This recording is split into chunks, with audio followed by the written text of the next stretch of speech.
الحمد للہ نحمدہ ونصلی علی رسولہ الکریم۔ رمضان 2026 اوپر جو خواتین تراویح پڑھ رہی ہیں وہ صفیں صحیح نہیں بناتی ہیں، جس کا جہاں دل چاہے وہاں وہ کھڑے ہو کے نماز پڑھ رہی ہیں۔ سب سے پہلے پہلی صف اس میں مل کے کھڑے ہوں، پھر اس کے بعد دوسری صف، پھر اس کے بعد تیسری صف۔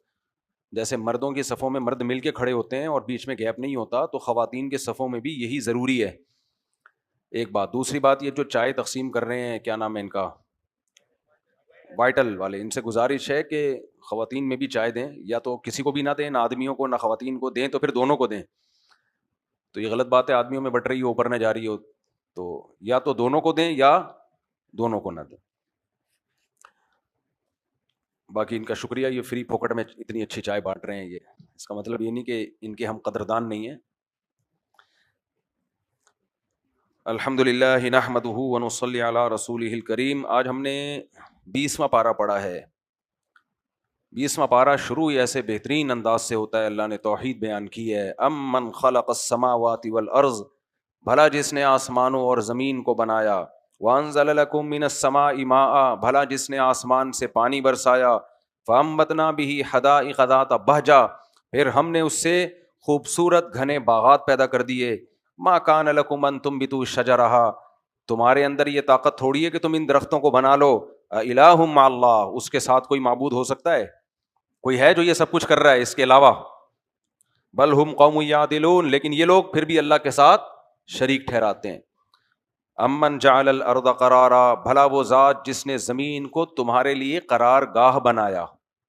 قرار گاہ کا مطلب واحد اس پوری کائنات میں ایک پلینٹ، ایک زمین ہے جس پہ ہم قرار حاصل کر سکتے ہیں، جو ہمارے رہنے کے لیے سوٹیبل ہے، حالانکہ اس کی حیثیت ایک ذرے کی بھی نہیں ہے، ایک ذرے کی بھی نہیں ہے، لیکن اللہ کہتے ہیں میں نے تمہارے لیے پوری کائنات میں ایک چھوٹا سا ذرہ سنبھال کے رکھا ہوا تھا، یہاں کس کو پیدا کروں گا؟ انسان کو۔ لہذا اس میں آکسیجن بھی رکھی، اس میں پانی بھی رکھا، اس میں درخت بھی، اس میں ہر چیز یہاں کے لحاظ سے، سردی گرمی خزاں بہار سسرال، سب کچھ رکھا اللہ نے یہاں پہ۔ وجعل خلالہا انہارا، اور پھر اس نے زمین میں دریا جاری کر دیے۔ وجعل لہا رواسی، پہاڑ بنا دیے اس نے۔ وجعل بین البحرین حاجزا، اپنی قدرت سے میٹھے اور کڑوے پانی کے سمندر پانی ایک ساتھ چلا دیے اس نے۔ الہ مع اللہ، جو سب یہ کام کر رہا ہے اس کے ساتھ کوئی اور معبود ہو سکتا ہے کیا؟ کسی نے گائے کو باپ بنایا ہوا ہے، کسی نے بتوں کو خدا بنایا ہوا ہے، کسی نے کیا، اللہ کہتے ہیں بس وہی ہے، باقی کوئی بھی کچھ نہیں، یہ سب بنے ہوئے ہیں۔ تو بنے ہوئے بنانے والے کی طرح تھوڑی ہو سکتے ہیں۔ ایک اور جگہ پر ہے نا جو ہم نے پڑھی ہے پرسوں، افمن یخلق کمن لا یخلق، بھلا جو بناتا ہے وہ اس جیسا ہو سکتا ہے جس نے نہیں بنایا ہو، جس نے کچھ بھی نہیں بنایا۔ فرمایا بل اکثرهم لا يعلمون، پھر بھی ان میں اکثر لوگ نہیں جانتے۔ امن یجیب المضطر اذا دعا، بھلا وہ ذات کہ جب پریشان حال اسے پکارے تو وہ اس کی پکار کا جواب دیتا ہے۔ وَيَجْعَلُكُمْ خُلَفَاءَ الْأَرْضِ، اور اس نے زمین میں تمہیں خلیفہ بنایا۔ زمین کا کنٹرول کس کے ہاتھ میں ہے؟ انسان کے ہاتھ میں، حالانکہ انسان سے طاقتور مخلوق بھی موجود ہے۔ کنٹرول کس کے ہاتھ میں دے دیا؟ خلیفہ کا مطلب کیا ہے؟ کہتے ہیں نا بھائی تو اس محلے کا خلیفہ ہے کیا، سب کچھ تیری چل رہی ہے؟ تو یہ جانور کہہ سکتے ہیں نا ہمارے بارے میں، بھائی توجہ ادھر، باتیں نہ کرو، اتنی بری بات ہے، بیان ہو رہا ہے اور بیٹھ کے باتیں کر رہے ہو، بیٹھ کے تو ادھر جا کے باتیں کرو بیٹھ کے۔ تو دیکھو تھوڑی سی گڑبڑ ہو نا دماغ آؤٹ ہو جاتا ہے، پھر سامنے بیٹھ کے تبادلے ہو رہے ہو نا اس پہ زیادہ غصہ آتا ہے۔ کیا بات چل رہی تھی دیکھو، ہاں خلیفہ۔ تو جانور یہ کہہ سکتے ہیں نا کہ یار تمہارا جب دل چاہتا ہے کاٹ کے کھا جاتے ہو ہم کو، جب دل چاہتا ہے سمندر میں کانٹا لگاتے ہو، ہمیں بیوقوف بنا کے نکال کے کھا جاتے ہو، تو کیا خلیفے ہو تم یہاں کے ہیں؟ جب دل چاہتا ہے شیر کو جنگل سے پکڑ کے چڑیا گھر میں ڈال دیا، ٹکٹ لگا دیا اس کے اوپر، تو جانور کا دل نہیں چاہتا ہوگا پوچھنے کا، بے تم لوگ خلیفے ہو کیا؟ تو ہم جواب میں کیا کہیں گے؟ ہم خلیفہ ہیں، اس زمین میں ہمیں کس نے خلیفہ بنایا؟ اللہ نے۔ تو اللہ کہتے ہیں یہ میں نے کیا ہے۔ الہ مع اللہ، اس کے ساتھ کوئی معبود ہو سکتا ہے جس نے تم پر اتنے احسانات کیے؟ قلیلا ما تذکرون، نصیحت بہت تھوڑی حاصل کرتے ہو، مطلب نصیحت بالکل بھی حاصل نہیں کرتے۔ من یہدیکم فی ظلمات البر والبحر، کون ہے جو تمہیں سمندر اور صحراؤں کے اندھیروں میں راستے دکھاتا ہے؟ یہ تو گوگل میپ اب ایجاد ہوئے ہیں نا، پہلے زمانے میں جو ٹریولنگ ہوئی ہے وہ ستاروں کی مدد سے ہوئی ہے۔ سمندر میں جا کے آدمی گم، اندھیرے، سمندر میں تھوڑا سا آگے جاؤ پتہ نہیں چلتا چین کدھر ہے، جاپان کدھر ہے، اپنا گھر واپس کدھر ہے۔ سسرال تو بہت دور کی بات, کچھ بھی پتہ نہیں چلتا سمندر میں جا کے بندہ کدھر گیا. تو اللہ کہتے ہیں سمندروں میں ستاروں کے ذریعے تمہیں بتاتا ہے وہ لوکیشن, ایسٹ کدھر ہے, ویسٹ کدھر ہے, ساؤتھ کدھر ہے, نارتھ کدھر ہے. پہلے زمانے میں بڑے بڑے ملک فتح ہوئے ہیں, تجارتیں ہوئی ہیں, ایسی ایگزیکٹ لوکیشن پہ پہنچتے تھے ستاروں کے ذریعے. صحراؤں میں بھی ایسا ہی ہو, آپ عرب کے صحراؤں میں سفر کرو, اونٹ پہ بیٹھ کے گم, پتہ ہی نہیں گیا کدھر, یہی نہیں پتا دائیں کو جا رہا ہوں. میں اکثر لطیفہ سناتا ہوں نا, ٹریول ایجنٹ نے پیسے لے لیے ایک آدمی سے کراچی میں. پہلے زمانے میں ایسا ہوتا تھا, ٹریول ایجنٹ پیسے لے کے لانچ پہ بٹھاتا, دبئی کے پورٹ پہ یا قطر پہ اتار دیتا تھا اللیگل ڈنکی لگا کے. اب نہیں ہوتا. تو ایک آدمی کو پاکستانی نے پیسے لیے ایک آدمی سے اور اٹھا کے اس کو گوادر پہ اتار دیا. اب سمندر میں جا کے نہیں پتا چلتا کدھر کو جا رہا ہوں میں, گوادر پورٹ پہ اتار دیا. اس کو بولا ادھر ہی ہے بس, مسقط, ہاں مسقط بھیجنا تھا کہ بھائی مسقط ادھر ہی ہے. وہ اترا, اندر گھوم رہا ہے, وہ اسے ایک اور بندہ ملا صحرا میں, بھائی یہاں مسقط پتہ ہے کدھر ہے؟ کہہ رہے پتہ نہیں, میں تو خود قطر میں گھوم رہا ہوں. تو کوئی اس صحرا میں قطر میں گھوم رہا تھا, کوئی دبئی سمجھ کے انجوائے کر رہا تھا, اور کوئی کویت سمجھ کے, اور کوئی کیا سمجھ کے. تو اندر صحرا میں اور سمندر میں کچھ بھی پتا نہیں چلتا. اللہ فرماتے ہیں کہ امن یہدیکم فی ظلمات البر والبحر, ہمارے باپ داداؤں کو اس نے رہنمائی کی ہے, تبھی دنیا آباد ہوئی ہے, تبھی دنیا آباد ہوئی ہے. کون ہے جس نے تمہیں رہنمائی کی؟ ومن یرسل الرياح بشرا بین یدی رحمتہ, اور جب وہ بارش کی رحمت بھیجتا ہے اس سے پہلے ہواؤں کو بھیجتا ہے, وہ ہوائیں خوشخبری سناتی ہیں کہ بارش آنے والی ہے. اور پھر فرمایا اِلٰہ مع اللہ, اس کے ساتھ کوئی معبود ہو سکتا ہے؟ فرمایا تعالی اللہ عما یشرکون, تم جنہیں اللہ کے ساتھ شریک کرتے ہو اللہ ان سب سے بالاتر ہے. امن یبدأ الخلق, یہ تو بڑی زبردست. فرمایا کون ہے جس نے اس کائنات کو پہلی دفعہ بنایا؟ زیرو سے کس نے شروع کیا جب نہ انرجی تھی نہ مادہ تھا؟ E is equal to mc square ہے نا, تو E تو ہو پھر mc اسکوائر ہوگا, یا mc تو ہو پھر انرجی ہوگی, کچھ بھی نہیں ہے. کون ہے جس نے یبدأ الخلق, تخلیق کی ابتدا کی, اسٹارٹنگ کس نے کی ہے؟ اس کے بعد پھر فزکس کے لاز میں اس نے اس کو جکڑ دیا اس کائنات کو. لا تو جب ہوتا ہے جب کچھ ہو تو نا. دیکھو انسان ہوتے ہیں تو ملک کے قوانین بنتے ہیں, انسان ہی نہیں ہے, ملک ہی نہیں ہے, پھر کوئی قانون بنے گا ان کے رہنے کا؟ تو کچھ پہلے اس نے پیدا کیا ہے, پھر ان کو فزکس کے اصولوں میں جکڑ دیا. امن یبدأ الخلق, کون ہے جس نے پہلی مرتبہ پیدا کیا اس کائنات کو بنایا؟ امن یبدأ الخلق ثم یعیدہ, پھر وہ دوبارہ بھی پیدا کرے گا. یہ اللہ نے ایک جملہ لگا دیا, یہ ہم سے پوچھا نہیں, اللہ نے خود بتا دیا. یہ تو تم مانو گے کہ پہلی دفعہ اس نے بنایا ہے, لیکن ایک اور تمہاری نالج میں ہم اضافہ کر دیں, اس کائنات کو توڑ پھوڑ کے دوبارہ کون بنائے گا؟ دوبارہ بھی ہم بنائیں گے, دوبارہ تمہیں زندہ کریں گے, مار کے ختم نہیں کر دیں گے. وَمَن يَرْزُقُكُم مِّنَ السَّمَاءِ وَالْأَرْضِ, اور کون ہے جو تمہیں آسمانوں اور زمینوں سے روزی دیتا ہے؟ آسمان سے بارشیں برس رہی ہیں, یہ بھی رزق, اور زمین سے اس پانی سے کیسے تناور درخت, آلو, خربوزے اور چنے کی دال اور پیاز, ٹماٹر اور گھاس جسے کھا کے جانوروں کا گوشت بنتا ہے. کون ہے یہ سارے کام کرنے والا؟ الہ مع اللہ, اللہ کہتے ہیں بتاؤ اس کے ساتھ کوئی ہو سکتا ہے دوسرا؟ آگے اللہ کہتے ہیں قل ہاتوا برہانکم ان کنتم صادقین, جیسے دلائل میں لے کر آیا ہوں نا, ہاتوا برہانکم, تم بھی ایسی برہان لے کر آؤ. برہان کہتے ہیں واضح دلیل کو, ایک عربی میں لفظ ہے دلیل, دلیل کو کہتے ہیں, ایک ہے برہان, دو ٹوک. جیسے اللہ کا مناظرہ ہو رہا ہو مشرکین سے, ہے بھائی کہ میں یہ دلائل لے کر آیا ہوں, تم بھی کوئی واضح دلیل لاؤ. تمہارے پاس کیا دلیل ہے؟ ہمارے ابو ایسے کر رہے تھے, میں نے اپنے ماموں کو دیکھا کہ وہ بت کے سامنے جھکتے تھے, میں نے اپنی خالہ کو دیکھا وہ مزار پہ ایک دفعہ گئی تھی, داتا دربار کے مزار پہ طواف کیا تھا, ان کے بیٹا ہو گیا تھا. اب بھائی وہ تو ویسے ہی ہو سکتا ہو گیا ہو. ہماری پھپھو نے بتایا تھا کہ ادھر ایک عامل ہے, اس کے پاس جو جائے گنجے کے سر پہ ہاتھ رکھتا ہے, ہاتھ بال اگاتے ہیں. بھائی ہو سکتا ہے ویسے ہی اگنے والے ہوں, اس نے اتفاق سے پہلے ہاتھ رکھ دیا ہو. تو توہم پرست آدمی کے پاس دلیل نہیں ہوتی. ہم نے گلے میں جوتوں کا ہار لٹکایا تھا, پولیا کے وہ جو ہیپاٹائٹس یرقان کا جو پیشنٹ ہے نا, اس کے ہم نے جوتوں کا ہار لٹکایا تھا, اور ہم نے وہ کروایا اس کے اوپر, پتہ نہیں جھڑواتے ہیں تو ٹھیک ہو گیا. وہ کیا مطلب؟ جن کے جوتوں کے ہار نہیں ہوتے ان کے یرقان ٹھیک نہیں ہوتے؟ نہیں یار میرا خیال ہے تم لوگ نہیں سمجھو گے, تمہارے لیول سے اوپر کی بات نہیں. یہ توہم پرستی ہے نا. انگریزوں کے یرقان ٹھیک نہیں ہوتے, ہیپاٹائٹس ان کے پیلیا, پولیو کہہ رہا ہوں, پیلیا ان کا ٹھیک نہیں ہوتا, یرقان کو پیلیا کہتے ہیں نا اردو میں. انگریزوں کا, عربوں کا یرقان ٹھیک نہیں ہوتا.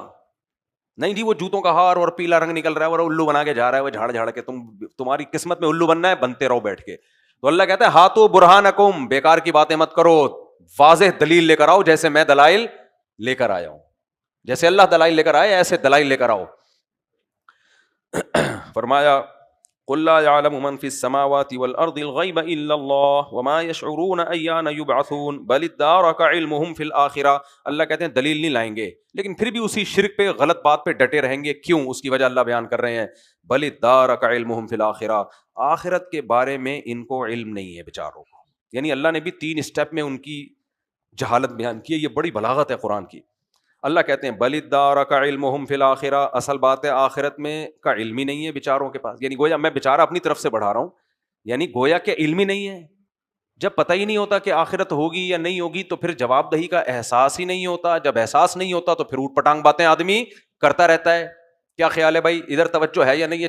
استغفر اللہ، توجہ ہے یا نہیں آپ لوگوں کی ادھر؟ بل ادارک علمہم فی الاخرہ، اللہ کہتے ہیں کہ آخرت کے بارے میں ہے ہی نہیں. جب آخرت میں جواب دہی کا احساس نہیں ہوتا تو پھر جو چاہے بولتے رہو. آپ کو پتا ہے میں نے جو اسٹیٹمنٹ دی اس پہ باس مجھ سے پوچھے گا کہ تم نے یہ بیان کیوں دیا، تو سوچ سمجھ کے دیتے ہو کہ نہیں دیتے؟ اب ایک کسی ملک کا کوئی سفیر آیا، خیریت سے طبیعت ٹھیک، کسی ملک کا کوئی سفیر آیا پیغام لے کر، اس کو پتا ہے کہ میں جو پیغام دوں گا تو کنٹری حکومت پوچھے گی کہ ہم نے تمہیں یہ کہا تھا، تم نے یہ پیغام دیا. وہ اپنی طرف سے کچھ پیغام دے سکتا ہے، لیکن اس کو پتا ہو کہ جس نے مجھے بھیجا ہے وہ واپس میں نے وہاں جانا ہی نہیں ہے مڑ کے، تو پھر انشنڈ جو مرضی پھینکتا رہے وہ بیٹھ کے، کوئی پوچھنے والا نہیں ہے. تو اللہ کہتے ہیں یہ لوگ جو شرک کرتے ہیں، دین برحق کو فالو نہیں کرتے، اس کی وجہ یہ ہے بل ادارک علمہم فی الاخرہ، آخرت کے بارے میں ان کے پاس علم نہیں ہے. لیکن اللہ نے اپنی بات سے رجوع کیا اگلے کلام میں، اپنی بات سے بل ہم فی شک منہا، فرمایا نہیں ایسا نہیں ہے کہ پتہ ہی نہیں ہے، بل کہتے ہیں پچھلا قیام گویا کہ غلط اگلا صحیح. اللہ اپنے کلام کو غلط نہیں کہہ سکتا، یہ بلاغت ہے. اسٹیپ بائی اسٹیپ ایک اسٹیج تک پہنچنا. جیسے آپ کہتے ہو نا مجھے ایسا لگتا ہے کہ ایسا ہے، شاید آپ کو پتہ ہی نہیں ہے. پھر آپ کہتے ہو مجھے ایسا لگتا ہے کہ پتہ تو ہے لیکن یقین نہیں ہے. پھر آپ کہتے ہو نہیں اصل بات پتہ ہے کہ سب کچھ پتہ ہے، جان کر اندھے بنے ہوئے ہو. آئی بات سمجھ میں؟ اندھے بنے ہوئے ہو تاکہ دنیا کے مزے خراب نہ ہو جائیں. جیسے کبوتر بلی کو دیکھ کے آنکھ بند کر لیتا ہے کہ یار جتنے دن انجوائے کر سکتے اتنا ٹائم تو انجوائے کرو نا. وہ سمجھتا ہے مجھے بلی نظر نہیں آ رہی تو بلی کو بھی میں نظر نہیں آ رہا، تو اپنے آپ کو بیوقوف بنا رہا ہوتا ہے. تو اللہ کہتے ہیں ان کمبختوں کو سب پتہ ہے کہ جس نے کائنات کو بنایا تباہ برباد کرنے کے لیے نہیں بنایا کہ مارے اور ختم کر دے اور کیڑے کھا کے ختم ہو جائیں. سب کچھ فنش، کوئی پوچھنے والا نہیں ہے. غور کریں گے اس نتیجے تک پہنچیں گے. لیکن بل ادارک علمہم فی الاخرہ، اللہ کہتے ہیں آخرت کے بارے میں علم ہی نہیں ہے. بل ہم فی شک منہا، نہیں ہے مگر یقین نہیں ہے. آگے بل ہم منہا عمون، یقین بھی ہے، جان کر اندھے بنے ہوئے ہیں. سمجھ میں آ رہی ہے بات کہ نہیں آ رہی ہے؟ آ جائے گی، مرنے کے بعد سب اچھی طرح سمجھ میں آ جائے گا انشاءاللہ. مرنے کے بعد یہ بیانات نہیں ہوں گے. مرنے کے بعد میرے سامنے بھی اللہ مجھے بھی بچائے بھائی، اور آپ کے سامنے بھی کیا آئے گا؟ رزلٹ. سورہ بنی اسرائیل میں ہے نا اقرأ کتابک، اللہ پکڑا دیں گے ایسے اعمال نامہ، یہ ہے بھائی تیرا اعمال نامہ، یہ کچھ تو کرتا رہا ہے دنیا میں. اور انسان کہے گا ما لہذا الکتاب، یہ کیسا اعمال نامہ ہے، لا یغادر صغیرۃ ولا کبیرہ، اس نے تو میری زندگی کا کوئی پہلو چھوڑا ہی نہیں ہے، سب کچھ بیان کر دیا اس نے.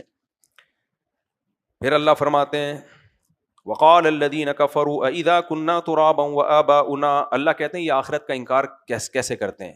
جب ان سے کہا یہ آخرت پر کیوں نہیں اقرار کرتے، ان کے پاس ایک ان کی برہان ہے. اللہ نے کہا تھا نا لاؤ ذرا اپنے دلائل لے کر آؤ، تو یہ دلیل لے کر آتے ہیں. اذا كنا ترابا وآباؤنا، بھلا ہم جب مٹی ہو گئے اور ہمارے باپ دادا بھی مٹی میں مل کے ختم، انا لمخرجون، پھر ہم نکالے جائیں گے. اگر اللہ نے دوبارہ پیدا کرنا تھا تو مٹی میں تحلیل کرنے کی کیا ضرورت تھی؟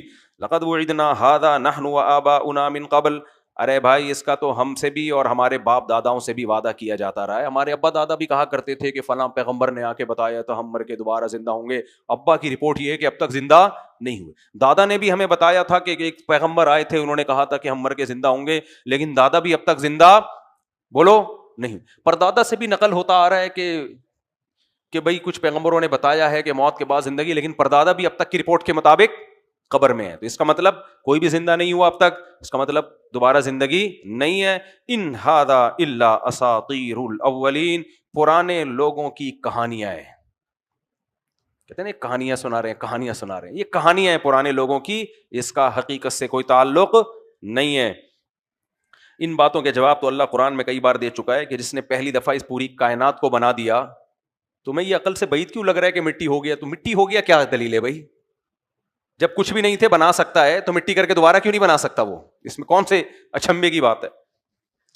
لوگ کہتے ہیں سائنس نہیں پڑھی. اصل میں لوگوں نے سائنس پڑھی ہوتی نا تو ایسی باتیں نہ کرتے. آگے پھر اللہ تعالیٰ نے آخرت کی کا تذکرہ کیا. فرمایا من جاء بالحسنۃ فلہ خیر منہا. ہمارا قانون یہ ہے جو نیکی کرے گا آخرت میں اس کو بدلہ اتنا نہیں ملے گا جتنی نیکی کی ہے، بڑھا کے دوں گا، اجر بڑھا کے دوں گا. اور جس نے جتنا گناہ کیا سزا اس کو اتنی ملے گی. آگے سورہ قصص شروع ہو رہی ہے، بھی بڑی دلچسپ ہے. جلدی جلدی اس کا صرف ترجمہ کر دیتا ہوں. طاسیم میم تلک آیات الکتاب المبین نتلو علیک من نبأ موسیٰ وفرعون بالحق. اے نبی ہم آپ کو موسیٰ اور فرعون کا واقعہ سناتے ہیں. لقوم یؤمنون، اہل ایمان کے لیے. ان فرعون علا فی الارض، میں نے بتایا تھا نا پوری ہسٹری موسیٰ علیہ الصلوۃ والسلام کی، پورا وہ بتایا تھا نا کہ بنی اسرائیل کیسے مصر چلے گئے، پھر مصر میں ان کی بڑی تعداد تھی لیکن آج تھے وائرل مائنورٹی میں. تو مسلم جہاں بھی مائنورٹی میں ہوتا ہے خطرہ ہوتا ہے کہ اس پہ، کیونکہ دیکھو حسد وہاں ہوگا جہاں کچھ ہوگا. کیا خیال ہے؟ میں نے ایک انگریز کا مقولہ نقل کیا تھا نا کہ مسلمانوں کے پاس مذہب بھی ہے اور بڑھتی ہوئی آبادی بھی. یہ دو چیزیں مسلمانوں کے پاس ہیں. لہذا اس کے الفاظ یہ تھے، وہ تو عقل مند انگریز تھا، مجھے کہیں حوالہ مل جائے پورا ریفرنس آپ کے سامنے پیش کروں گا. اس کے الفاظ یہ تھے کہ ان سے لڑنا فضول ہے کیونکہ غلبہ انہی کا ہوگا. نہیں آئی بات سمجھ میں؟ یہ اس نے کب کہے تھے؟ جب بوسنیا کی جنگ ہو رہی تھی. سرب کے لوگ بوسنیا کے مسلمانوں کو مار رہے تھے نا، بہت ظلم کیا. آپ کو یاد ہوگا ان دنوں میں اخبار ہوتے تھے، اس میں تصویریں آتی تھیں کس طرح گھروں میں گھس کے بوسنیا کے مسلمانوں کی نسل کشی کی کوشش کی گئی ہے. اتنا ظلم ہوا ہے نا کہ جو لوگ ان دنوں میں جیل سے ہو کے آئے ہیں ان سے ہم خود ملے ہیں، انہوں نے بتایا کہ کیا ہو رہا تھا وہاں. اتنا ظلم کیا تھا سربیوں نے، جو سرب کے غیر مسلم ہیں انہوں نے مسلمانوں پہ، کہ این جی اوز کو وہ ظلم کو بیان کرنے کی اجازت نہیں تھی. کچھ مسیحیوں نے، عیسائیوں نے اپنے آپ کو آگ لگا کے خودکشی کی ہے مسلمانوں کے حق میں احتجاج کرتے ہوئے. سمجھ میں آ رہی ہے بات؟ مسلمانوں کے فیور میں احتجاج اس غیر مسلموں نے بھی کیا تھا. کیا بہت ظلم ہو رہا ہے. یہ جوان لڑکیوں کو برہنہ کر کے درختوں سے کھمبوں سے باندھ دیتے تھے 3 دن تک، وہ بھوکی پیاسی مرتی تھی. وہ کسی کو اجازت نہیں تھی رسی کھولے، کیونکہ جس نے کھولنے کی کوشش کی اگلا نمبر اس کا ہے. کئی دن تڑپ کے نا بھوک پیاس سے مر جاتی. جیلوں میں بھوک سے لوگ مر رہے تھے. بہت زیادہ ظلم کیا، اور یہ ہماری بڑی طاقت ہے ماشاءاللہ. آپ کو بتایا جہاں مسئلہ مسلمانوں کا ہوگا تو یہ گھننے بن جاتے ہیں. لیکن بہرحال غیر مسلموں نے بھی، بہت سارے جو انصاف پسند تھے انہوں نے مسلمانوں کا ساتھ دیا، احتجاج کیا. بھائی یہ ظلم ہو رہا ہے، بہت زیادہ ظلم ہو رہا ہے. لیکن ان دنوں میں ایک انگریز نے بات لکھی تھی کہ مسلمانوں کو فتح کیا جانا ممکن بولو نہیں ہے. اس نے کہا وجہ، اس 2 وجہ. ان کا مذہب بہت اسٹرانگ ہے. ان کا مذہب کیا ہے؟ بہت اسٹرانگ ہے. ایک تہذیب ہے ان کی، یہ مذہب سے پوری دنیا کی دیکھو جرمن اور برٹش، ان دونوں کو قومیت کی بیس پہ جوڑا جا سکتا ہے؟ بولتے کیوں نہیں. مذہب کی بیس پہ نہیں. دونوں لبرل ہیں. مذہب تو ان کے یہاں بس وہ 2-4 وہ رہ گئے ہیں، چرچ برچ رہ گئے، اس میں پادری کے علاوہ میرا خیال ہے بیچاروں کوئی جاتا نہیں ہے. تو قوم کی بیس پہ تو جڑ نہیں سکتے. زبانیں الگ الگ ہیں، کلچر الگ الگ ہے. اس لیے ہسٹری اٹھا کے دیکھیں، یہ جتنی غیر مسلم اقوام ہے نا، یہ ہمیشہ آپس میں لڑتے ہی رہے ہیں. مسلمانوں کی تو بڑی بڑی خلافتیں قائم ہو گئیں. خلافتیں ہمیشہ مذہب کے بیس پہ قائم ہوتی ہیں، قومیت کے بیس پہ نہیں ہوتی. سب سے پہلے خلافت کس کی قائم ہوئی تھی جو ہسٹری موجود ہے؟ جلدی بولو، جلدی سے منہ سے. یہودیوں کی نا. اتنا پڑھ کے بھی اگر نہیں سمجھ میں آ رہا تو چائے پیو پھر بیٹھ کے. سب سے پہلے جو بڑی خلافت قائم ہوئی ہے دنیا پہ، جس کو آج یہودی کہتا ہے یروشلم اور ہماری خلافت، ہم داؤد علیہ السلام، سلیمان علیہ السلام، یہ سارے کنگ سلیمان کہتے ہیں نا یہ لوگ. تو سب سے پہلے خلافت کس کی قائم ہوئی ہے؟ جو مرتب دنیا پر نا، اس سے پہلے بھی ہوئی ہیں، لیکن جو ہسٹری جو بہت زیادہ محفوظ ہسٹری ہے اس کی بات کر رہا ہوں. کس کی قائم ہوئی ہے؟ یہودیوں کی. قومیت کی بیس پہ، مذہب کی بیس پہ. جلدی جلدی ہو، آگے ہم نے یہ صورت میں مکمل کرنی ہے. مذہب کی بیس پہ، تو اس کا مطلب اس مذہب میں 20 قومیں آ گئی تھیں، کیونکہ مذہب کا نعرہ قوم پرستی کا ہوتا ہی نہیں ہے. مذہب کہتا ہے ایک خدا.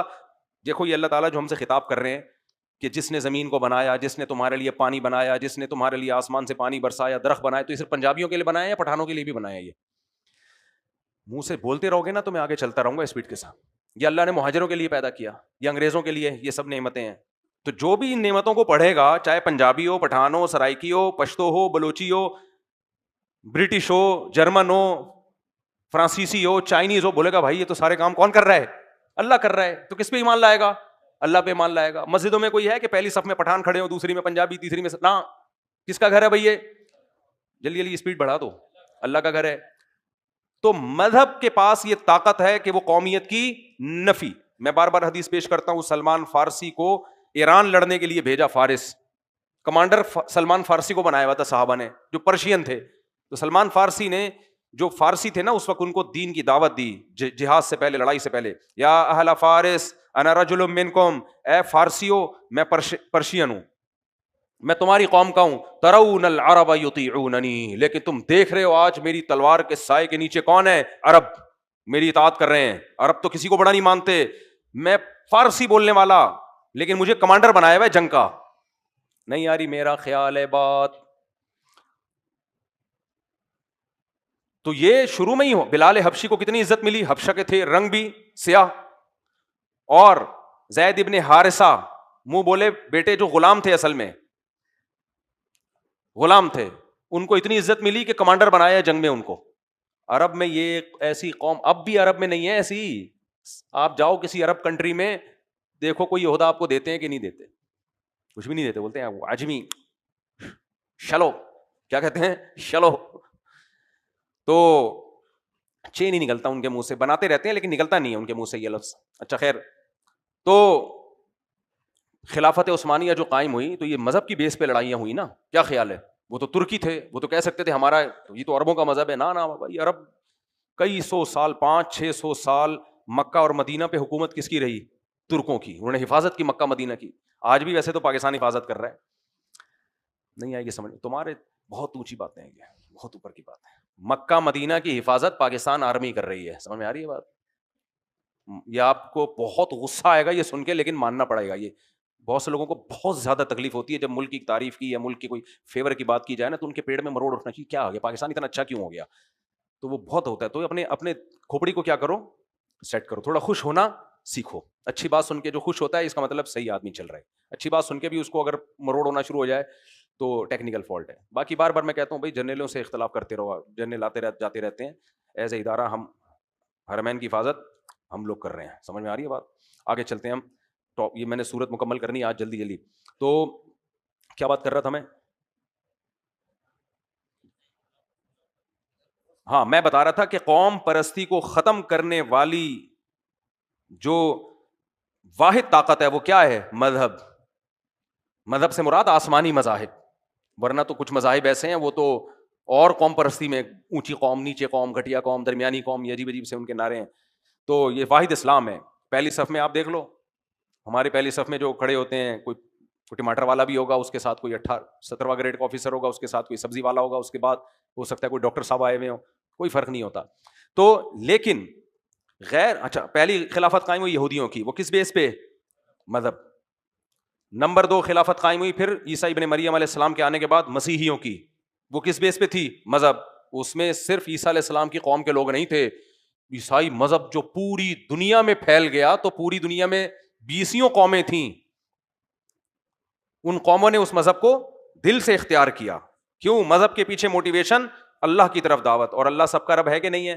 اس کے بعد جب اسلام آیا تو اتنی بڑی خلافتیں قائم ہوئی ہیں. یہ تو حجاج بن یوسف کے خلاف بغاوت ہو گئی تھی. کچھ نیک لوگ آ گئے تھے کہ یہ ٹھیک آدمی نہیں ہے، اس کو ہٹاؤ. تو اس چکر میں جو ہماری یورپ تک ہماری فوجیں پہنچ چکی تھی نا، اٹلی میں، اب بھی اٹلی میں جزیرے آباد ہیں جو اس دور میں مسلمان فاتحین جو وہاں تک پہنچ چکے تھے تو وہ زمین چھوڑ کے پانیوں میں بھاگ گئے تھے، وہیں شہر آباد کر لیے. پھر چونکہ تمیز کے لوگ تھے تو اس کو صاف ستھرا کر لیا انہوں نے. ہمارے یہاں ابھی تک نالوں پہ جا کے ٹکے ہوئے ہیں. خیر، تو یورپ میں، افریقہ میں، کہاں کہاں پھیل گئے تھے. یہ حجاج بن یوسف کے دور میں بہت سارے صحابہ تھے. تو اس دور میں ملتان تک اسلام پہنچ چکا تھا. محمد بن قاسم جو تھا، یہ حجاج بن یوسف کا بھتیجا تھا نا، تو یہ ملتان تک پہنچ چکا تھا. پھر بغاوت ہوئی ہے تو پھر اس کو واپس بلا کے قتل کر دیا پرانی نئی حکومت نے، کیونکہ اس کو پرانے والے پسند ہی نہیں تھے. خیر، ہمیشہ نقصان کس نے کیا ہے؟ ہم نے خود اپنا کیا ہے. تو یہ جو اتنے بڑے پیمانے پر خلافتیں قائم ہوئی ہیں، پھیلی، اور پھر ترکوں کی خلافت، یہ تو 1920 میں جا کے ہمارا بیڑا غرق ہونا شروع ہوا. تو یہ جو سب کو جوڑنے والی چیز کیا ہے؟ مذہب ہے. جبکہ آپ ان قوموں میں آپ دیکھ لو، جب سے ان میں مذہب گیا یہ لڑتے ہی رہے ہیں. ہٹلر اٹھا، اس نے بولا کہ میں جو ہوں، ہم جرمن ہیں، اور ڈارون کے نظریے سے بھی اس نے استدلال کیا کہ جو ایوالو ہو کے جو سب سے لاسٹ میں پہنچے ہیں نا ہم لوگ ہیں، باقی سارے بھی بندر کے قریب قریب ہیں. بکواس کر دی اس نے، اٹھا کے پوری دنیا میں جو ظلم کیا. ادھر سے جیپنیز اٹھے چنگ پونگ کرتے ہوئے کہ ہم جیپنیز ہیں، ہمارا حق ہے دنیا پہ حکومت کرنا، اور کوئی نظریہ نہیں ہے، بس توڑ پھوڑ کر کے ظلم کر کے. وہ تو امریکہ نے آ کے 2-3 رکھ کے چترول لگائے نا. پہلے امریکہ نے تمیز سے آ کے سمجھایا کہ جاپان کو انسان کا بچہ. بنگلہ دیش تک پہنچنے والے تھے جیپنیز، لیکن بنگلہ دیش میں آ کے انہوں نے، میرا خیال یہ ہے کہ نہیں ٹک پاتے شاید، وہ بنگالیوں کے آگے انہوں نے نہیں ٹکنا تھا، میرا خیال یہ ہے. تو بنگلہ دیش والوں نے گت بنانی تھی ان کی. خیر، تو وہ جو پھیلے ہیں نا، تو پہلے امریکہ نے آ کے ان کو تمیز سے سمجھایا کہ یار انسان کے بچے بنو یار. امریکہ کو یہ لگا کہ یہی ہو گئے تو ہم تو گئے. بہت سمجھایا. پہلے امریکہ نے آرمی کا اٹیک کیا، امریکہ کے فوجیوں کو اڑا دیا فدائی حملے کر کے. جہاز لے جا کے ڈشن کر کے گراتے تھے. پائلٹ بھی گیا، جہاز بھی گیا ہوگا نا، کوئی بات نہیں، ہم گئے نا، تو بھی تو جا رہا ہے. امریکہ آرمی کو لگا کہ امریکہ تو گیا، ہمارا تو پروگرام بڑھ گیا بھائی. تو پہلے امریکہ نے جا کے تمیز سے سمجھایا. جو جاپان کا جو وہ تھا نا، جو آرمی چیف تھا، بھائی انسان کا بچہ بن، اپنے ملک کو ڈیولپ کرو، لوگوں کو خوراک دو، لوگوں کو کھانا دو. مودی کو بھی یہی سمجھا رہے ہیں لوگ، کیا پاکستان سے پنگے بازی کر رہا ہے یار، تو اپنے ملک کو ترقی دینا. کھانے کو روٹی نہیں ہے لوگوں کے پاس، اور تو کبھی ادھر پنگے کر رہا ہے، کبھی ادھر پنگے کر رہا ہے. تو ہٹلر کو بھی سمجھایا، اس کو جاپان کا جو آرمی چیف تھا نا، اس کو بھی سمجھایا تمیز سے، ہر طرح سے. تبلیغ جماعت والے بھیجے، خواتین کی جماعتیں بھیجی، ہر طرح سے سمجھا کے دیکھ لیا کہ سمجھ میں نہیں آیا. پھر جا کے اس کے کان میں بولا ایٹم بم بنا لیا ہم نے، وہ پھوڑ دیں گے. پھر بھی اس کو جوں نہیں دیں گے. اتنے ظلم کیے تھا نا اس نے، اتنے ظلم کیے تھے آپ کی تصور سے بھی زیادہ. ڈاکومنٹریز پڑی ہوئی ہیں یوٹیوب پہ، آپ دیکھ لو جا کے. پھر کیا کیا، ایک ایٹم بم گرایا ہے ہیروشیما پہ، بیڑا غرق ہو گیا. لوگوں نے آرمی چیف کو آ کے بتایا، لوگ پہلے ہی بھوکے مر رہے ہیں جنگوں میں بھائی، اب کیا ہوگا. اس نے پھر بھی اس کو ہوش نہیں آیا ہے. پھر امریکہ نے دوسرا بم گرایا ہے، پھر بول دیا کہ اب یہی گرتا رہے گا. پھر وہ پیچھے ہٹا، اور ایسا یو ٹرن لیا ہے جاپان نے کہ جاپان سے زیادہ پولائٹ کنٹری اس کائنات میں آپ کو نہیں ملے گا. انہوں نے کہا جنگ نہیں ہونی چاہیے، جنگ سے مسئلے حل بولو نہیں ہوتے، تمیز کی زندگی گزارو. جب وہ ملتے ہیں، میں جب جاپان گیا تو بندہ آیا 3 دفعہ یوں کیا اس نے. میں نے کہا ہم بھی ایک رکعت میں 1 رکوع کرتے ہیں، ایک رکعت میں 3 رکوع کر رہا ہے یہ.